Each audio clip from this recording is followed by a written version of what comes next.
What if you could use your style to fill up your inner circle offer on your next launch? Well, that's what we're going to be talking about today. But first of all, hi. If we have not met yet, my name is Nikki Henricks, and I am a Christian personal brand stylist. And I really help guide female founders to create a wardrobe that aligns with their brand, but also makes it easier for them to get sales and truly make an even bigger impact with their business. So, today I want to talk about something that I see often in the entrepreneur world and with their style, and how many female founders are not taking full advantage of getting more clients through their style.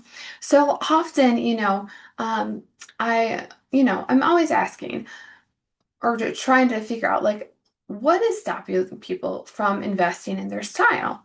And something that I heard a bit ago was about time. I just don't have the time to do it, or it wasn't top priority.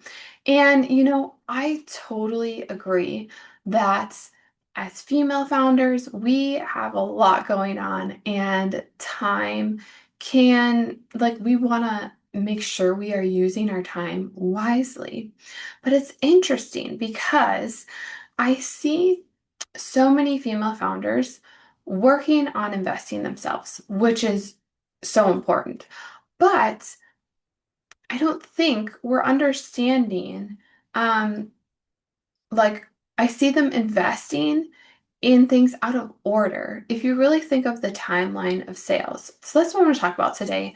So, if you think of like the timeline of sales from getting someone that discovering you to getting someone that buys from you or is your client, and we think of that process, there can be a few routes that can go that way, right?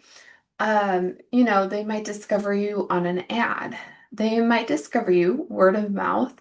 They might discover you on social media, many different ways. But I want you to think about like the ways where they physically see you. So let's focus on maybe social media.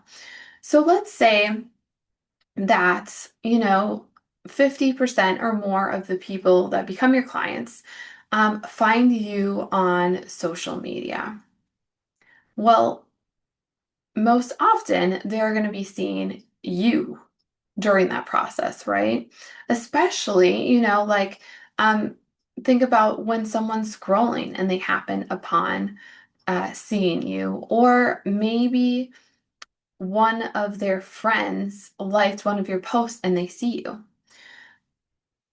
Well, what I see happen is that female founders prioritize investing in email copy, which is important. They focus on investing on webinars, creating the best webinars, which is important. But what often happens before the webinars, before the email leads or the email newsletters? People have to see you and find you and actually be interested and curious about you, right? And what is that moment that they really get curious? What moment should it be? The first time they meet you, that first impression. Because think of it, if someone is scrolling, they could just keep scrolling if they see you and they're like, "Nah, your first impression doesn't work very well." And like that, in order to have people on your email list, in order to have people on your webinar, you need to nail that first impression. And that first impression that you give people has so much to do with your style. So I really want to go over why the excuse of I do not have enough time. If you do not nail your first impression, you are actually making more time to get what you think you need to be investing your time in. So let's say you're like, I need to work on email copy. You probably do at some point, creating better newsletters to really get people to get in your webinar and then get in your inner circle. But people need to be able to find you, be curious about you, and then they will get on your email list, right? And that has to do with your style. So, first impressions, they happen so quickly. Less than a second. According to a Princeton research, they happen well before you speak, in like milliseconds. They, depending on the person, they can happen before you blink. Like, first impression, first impression, faster than you even blink. Isn't that crazy? So, as people are scrolling or they find you through another person, they're judging you. And I know, like, we don't want to be like, oh, don't judge a person by their looks or don't judge a book by their cover, but like that is human nature. Like that just happens. And so why not work with human nature to make your odds better, right? So your first impression happens so fast, and it has to do largely with how you are presenting yourself through your style. So there were some research done about style and how it impacts like trust and credibility. So what like they want to know like, okay, based on if someone's very casual or if someone's more formal, like are you going to get judged differently? And yes, this is very true. They found that when you are wearing more formal clothes, people judge you as more credible and they take you more seriously. I want you to think about like if you saw someone on Instagram and happened to stop and listen to what they said, and you were like, oh my goodness, that was like so powerful. But then you looked at them and they just like crazy hair, sweatpants and stuff. You're like, that came out of you? Are we sure this was actually from you? Because your words were so powerful, but your appearance is not. And there's that inconsistency. And consistency equals trust, makes you believe that like what you're hearing and what you're seeing when they align, like, oh yeah, that makes sense that that person would say that. But when there's that inconsistency, they're like, wait, are we sure that was actually like what you said? Did you hear that from someone? Because that was a powerful statement. And honestly, like, it doesn't match with the confidence and energy and authority and credibility that you are showing as you are presenting yourself. So, your style affects about how people see you. And was a study done also about so like what credibility, trust, credibility, like we know, right? And we're told often that people want to buy from other people that look credible, right?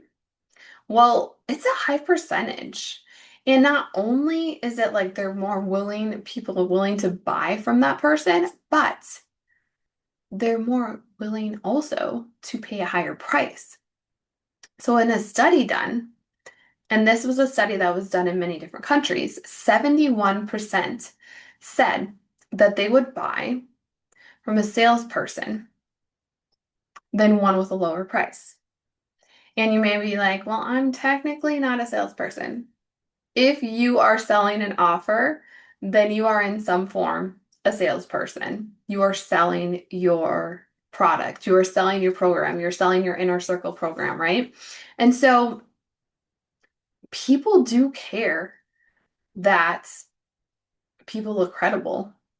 People do care and make it a priority that they're not going to buy from you, be interested in buying from you unless you seem to be credible. So, when we skip to investing in email copy and getting people on your webinar, that's down the line, but then disregard that first impression,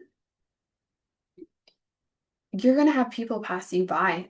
People scroll on by that could have gotten on that email list, that could have gotten on that webinar. People are going to pass you by when they have a friend that liked one of your posts and they're like, wow, that's powerful, but her presence, her appearance does not match that level of credibility and power. People are going to be like, oh, that's cool, and just not take you serious, not get serious and curious about you and your business. This is why I understand we're busy, but if you are real, I really want you to think of this. If you are willing to invest time into programs and courses, even just a book, you're willing to invest your time a few hours, depending on how long the book is. If you're willing to invest your time in that to help you, I saw this book that looked really good about email sequence, but you're not able to invest in your style, which is going to get people from your, like, grab people's attention so that you can have people in that newsletter to send that email newsletter. If you're willing to invest in that before this, you're investing out of order. You need the people to get in the email newsletter, to fill up your webinar, to get people in your inner circle. And obviously that can happen too in a different way.